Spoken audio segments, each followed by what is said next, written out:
قیامت کے دن کا منظر، کیسے قیامت قائم ہوگی، زمین کو ہلا کر کے ختم کر دیا جائے گا۔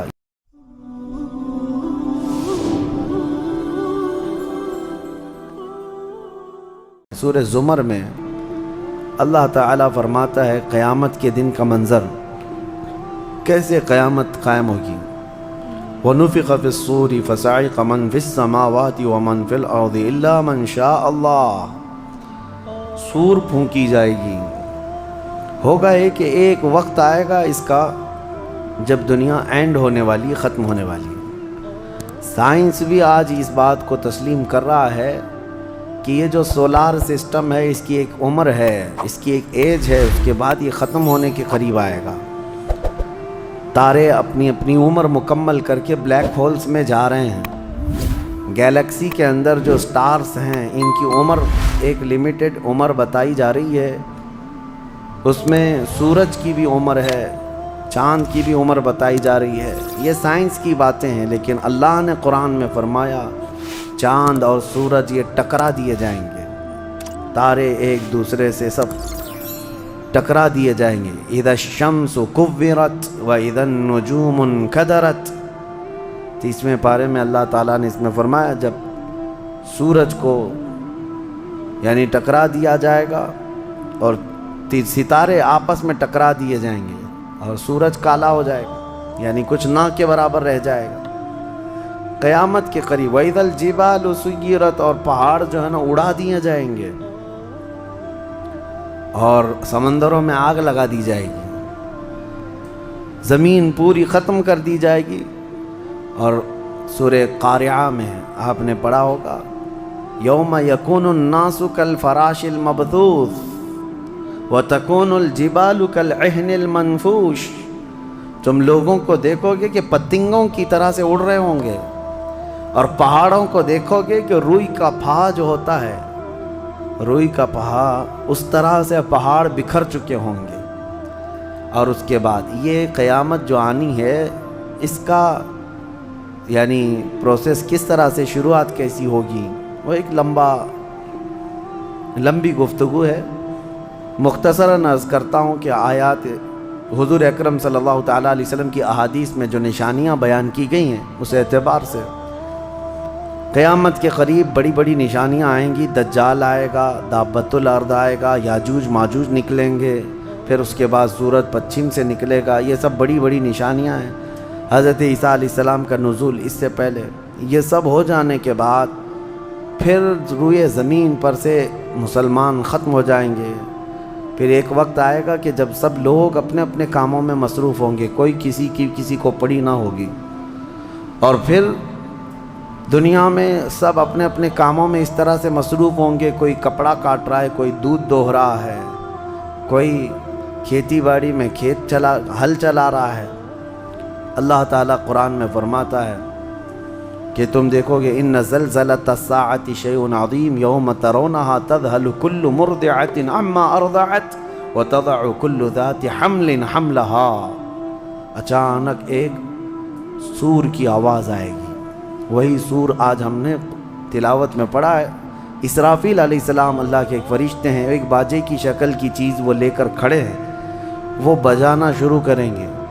شروع میں دھیمی دھیمی آواز آئے گی اور یہ آواز بڑھتی چلی جائے گی، یہاں تک کہ یہ آواز اتنی سخت ہو جائے گی کہ جو جہاں تھا وہیں کھڑا رہ جائے گا۔ کپڑا کاٹ رہا تھا اس کے ہاتھ سے کینچی گر گئی، جو کھیتی باڑی کر رہا تھا، ہل چلا رہا تھا، وہ وہیں کا وہیں رک جائے گا۔ دودھ دوہنے والا اس کا ہاتھ ویسی رہ جائے گا، یہاں تک کہ حاملہ عورتوں کے پیٹ سے بچہ نکل کر گر جائے گا، جو عورتیں حمل سے ہوں گی۔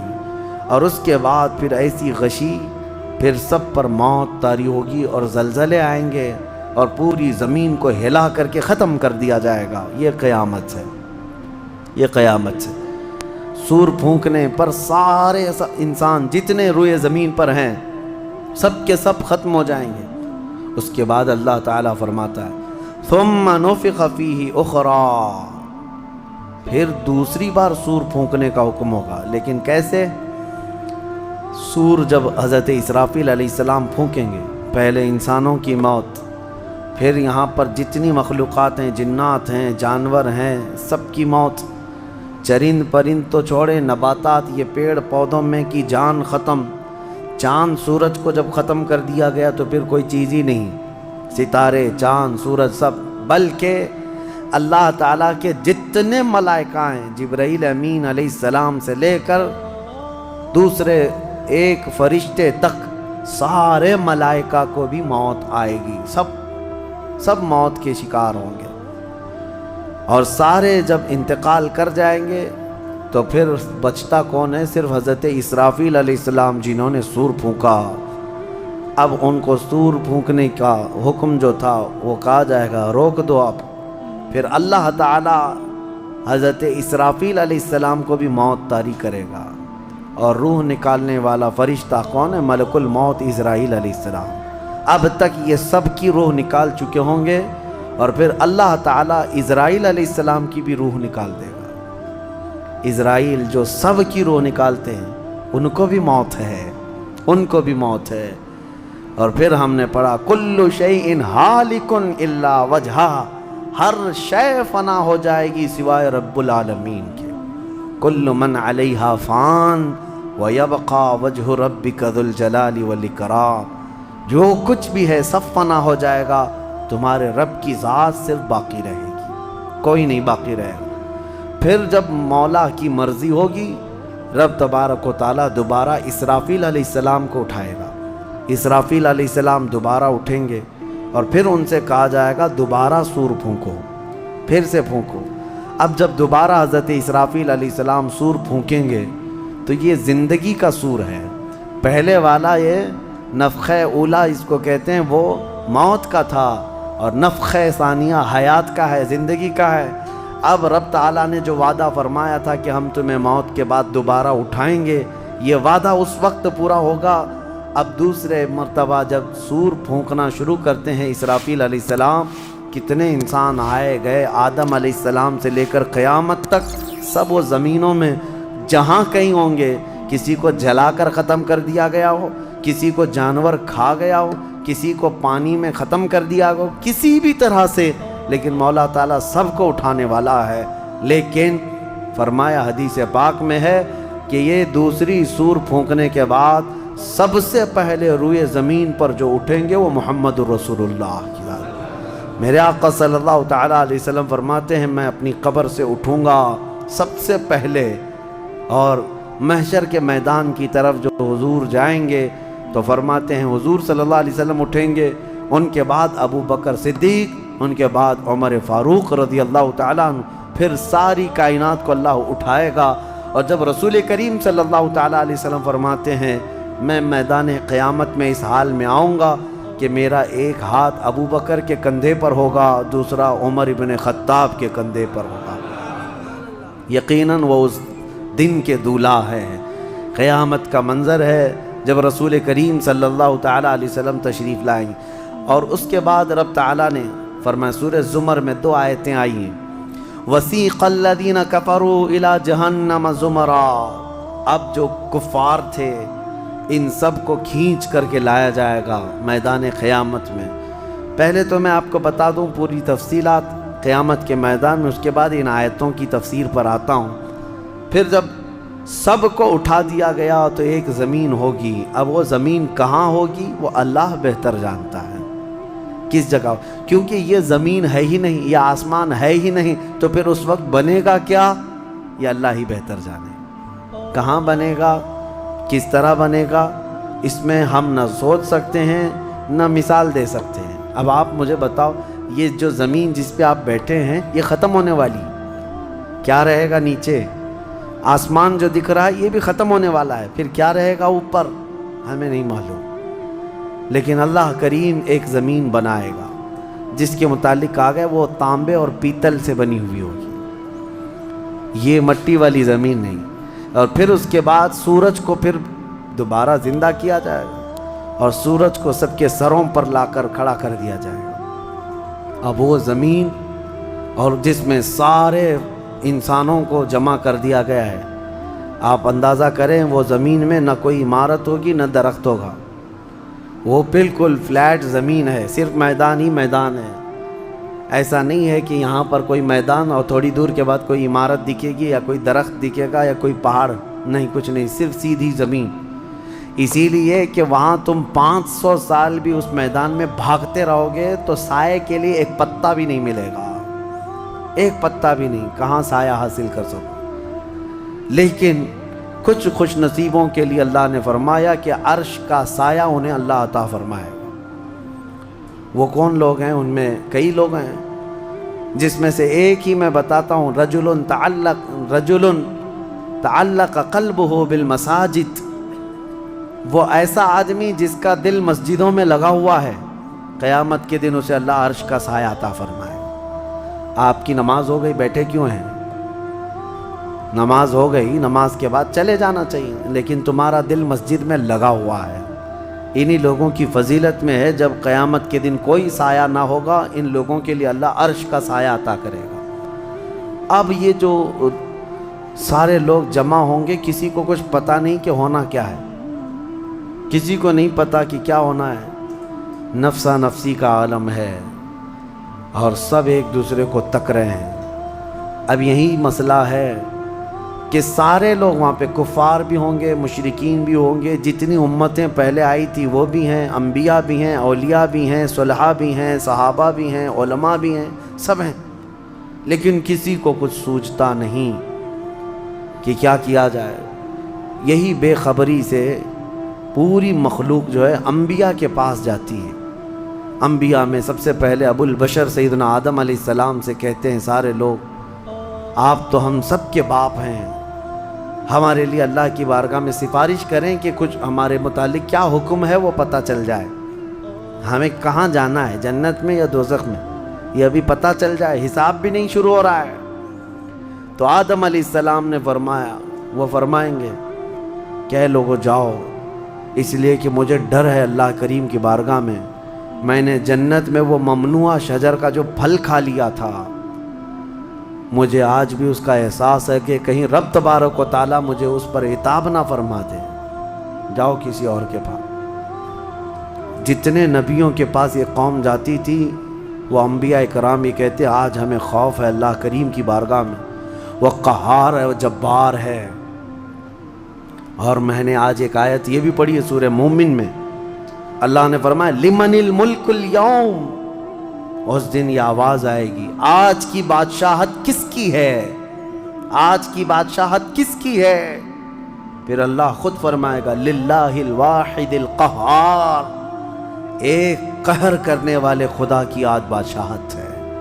اس دن صرف اس کی سلطنت ہوگی، صرف اس کی حکومت ہے. انبیاء، ملائکہ سب ڈرے ہوئے ہیں، پتہ نہیں برسوں یہ قوم گھومتی رہے گی مخلوق. عیسیٰ علیہ السلام فرمائیں گے کہ اے لوگو جاؤ محمد الرسول اللہ کے پاس، آج وہ تمہاری سنیں گے اور اللہ ان کی سنے گا. پوری مخلوق جب نبی کریم صلی اللہ علیہ وسلم کے پاس آتی ہے تو نبی پاک صلی اللہ تعالیٰ علیہ وسلم فرماتے ہیں ہاں میں اسی کے انتظار میں ہوں. پھر حضور صلی اللہ علیہ وسلم سجدے میں گرتے ہیں اور اللہ کو منانے لگتے ہیں کہ مولا ہے تو تیرے بندے، تو حساب تو شروع فرما. اس کو کہتے ہیں شفاعت کبریٰ. یہ کیا ہے؟ شفاعت کبریٰ، بڑی شفاعت. یہ سب کے لیے، کافروں کے لیے، مشرکوں کے لیے، سب کے لیے. یعنی حضور کی پہلی شفاعت کس کام کی تھی؟ کہ اللہ حساب تو شروع کرے. یہ شفاعت کبریٰ ہے، حساب شروع کرے مولا تعالی. ساری انسانیت کے لیے حضور جب سجدے میں گرتے ہیں اللہ کریم فرماتا ہے ارفع رأسک یا محمد. حضور نے یہ فرمایا ہے کہ اس دن میں سجدے میں ایسی ثنا اور ایسی حمد بیان کروں گا اللہ کی جو آج تک کسی نے نہیں بیان کی ہوگی، اور اسی دن مجھے اللہ وہ تلقین بھی فرمائے گا. اور جب حضور ثنا کر رہے ہوں گے اللہ فرماتا ہے ارفع رأسک یا محمد، اے محمد صلی اللہ علیہ وسلم اپنا سر اٹھائیے، آپ مانگیے آپ کو دیا جائے گا، آپ پوچھئے آپ کو جواب دیا جائے گا. یہ پہلا سوال ہے اللہ کی بارگاہ میں قیامت کے دن، اور پہلا جواب ہے، باقی کسی بندے کو کوئی جواب نہیں تھا. اللہ کی بارگاہ میں حضور نے جب یہ عرض کیا تو رب تعالیٰ فرماتا ہے ملائکہ کو جس کی ڈیوٹی تھی، جس کا کام تھا کہ میدان قیامت میں میزان عمل لگا دیا جائے، حساب و کتاب ہوں، سب کے نامہ اعمال ان کے ہاتھوں میں دیے جائیں، سب کو پڑھنے کا حکم دیا جائے۔ اب حساب کا آرڈر آ گیا، حکم آ گیا، تو لوگ تھوڑی راحت کی سانس لیتے ہیں کہ چلو حساب شروع ہونے والا ہے، لیکن ابھی اتنا آسان نہیں ہے، اتنا آسان نہیں۔ اب فرشتے لا رہے ہیں سب کے اعمال نامے۔ لوگوں کو ایسا لگتا ہے اعمال نامہ یہ 4 پنے کا ہوگا، ہاں جیسے اگزام پیپر میں فل شیٹ A4 سائز کی شیٹ لے کر کے بیٹھتے ہیں۔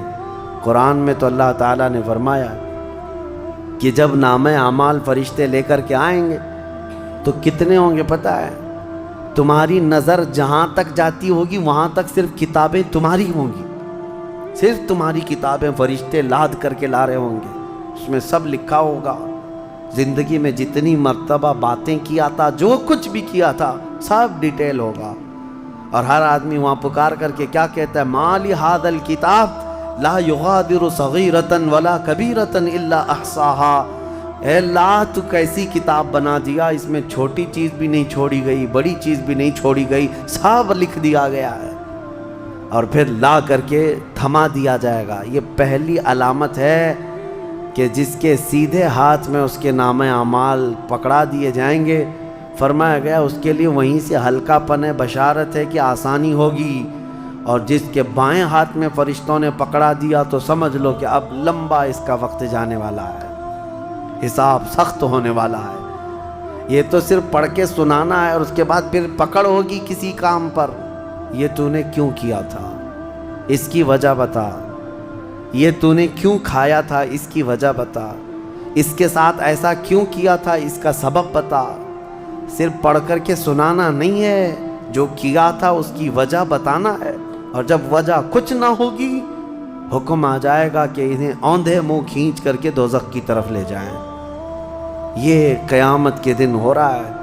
اب یہاں پر ایک دوسری شفاعت ہے میرے آقا صلی اللہ علیہ وسلم۔ اب یہ جو شفاعت ہے یہ خاص امت محمدیہ کے لیے۔ ایک شفاعت حضور نے فرمائی سارے انسانوں کا حساب شروع ہو جائے۔ جب حساب شروع ہو گیا تو رب حضور صلی اللہ تعالیٰ علیہ وسلم پھر سجدہ کرتے ہیں اللہ کی بارگاہ میں۔ اللہ فرماتا ہے محبوب سر اٹھائیں، پوچھیں، آپ کو دیا جائے گا۔ حضور عرض کرتے ہیں مولا میری امت کی بخشش آسان فرما دے، میری امت کا حساب آسان فرما دے۔ اب حضور کو اختیار دیا جائے گا، حضور کی یہ بھولی بھالی امت جہاں جہاں ہوگی، حضور صلی اللہ علیہ وسلم فرماتے ہیں میں ان کو دور سے پہچان رہا ہوں گا۔ دیکھو میرے عزیزو، بھرا مجمع ہے، کتنی امتیں ہیں۔ ایک صحابی نے پوچھا یا رسول اللہ ہم کو آپ قیامت میں پہچانیں گے؟ حضور نے فرمایا یقیناً پہچانوں گا۔ کیسے؟ حضور فرماتے ہیں زندگی میں تم جو وضو کرتے تھے، یہ جو اعضائے وضو ہیں، چہرہ اور ہاتھ، حضور فرماتے ہیں قیامت کے دن یہ سورج کی طرح چمک رہے ہوں گے، اور اسی چمک سے میں پہچان لوں گا یہ میری امت ہے، جس کے ہاتھ چہرے چمک رہے ہوں۔ جو وضو ہی نہیں کرتا اس کا کیا چمکے گا؟ لیکن حضور صلی اللہ تعالیٰ علیہ وسلم نے حدیث پاک ہے یہ، وضو کے اعضاء کی چمک سے حضور اپنی امت کو پہچان لیں گے، فلاں میرا امتی ہے، فلاں میرا امتی ہے۔ ہو یا پھر آخرت کے باغیچے، یا یہاں کے کانٹے اور آخرت کی آگ، یہ تمہارے ہاتھ میں ہے، کس طرح سے تم اپنی زندگی کو متعین کرتے ہو۔ بس یہ رمضان کی آج پہلی تاقرات ہے، ہو سکتا ہے آج شب قدر ہو، اور اللہ کریم کی بارگاہ میں مانگو کہ اے اللہ ہمیں بن مانگے تو نے اپنے حبیب کی امت میں پیدا کیا ہے، اور ہم تیری بارگاہ میں اب سوال کرتے ہیں مولا تو اپنی جنت سے ہم غریبوں کو محروم نہ فرما۔ اے اللہ ہم تیری دوزخ میں جانے، ہم تیری جنت میں جانے کے قابل تو نہیں، لیکن تیری دوزخ کا عذاب سہنے کے بھی قابل نہیں۔ بس تو اپنے فضل اور جود و کرم سے ہم سب کی بخشش کر اور ہمیں جنت عطا فرما۔ الہی لست للفردوس اہلا ولا اقوى على نار الجحیم فاغفر ذنوبی بفضل جودک یا اللہ۔ وآخر دعوانا ان الحمد للہ رب العالمین۔ السلام علیکم۔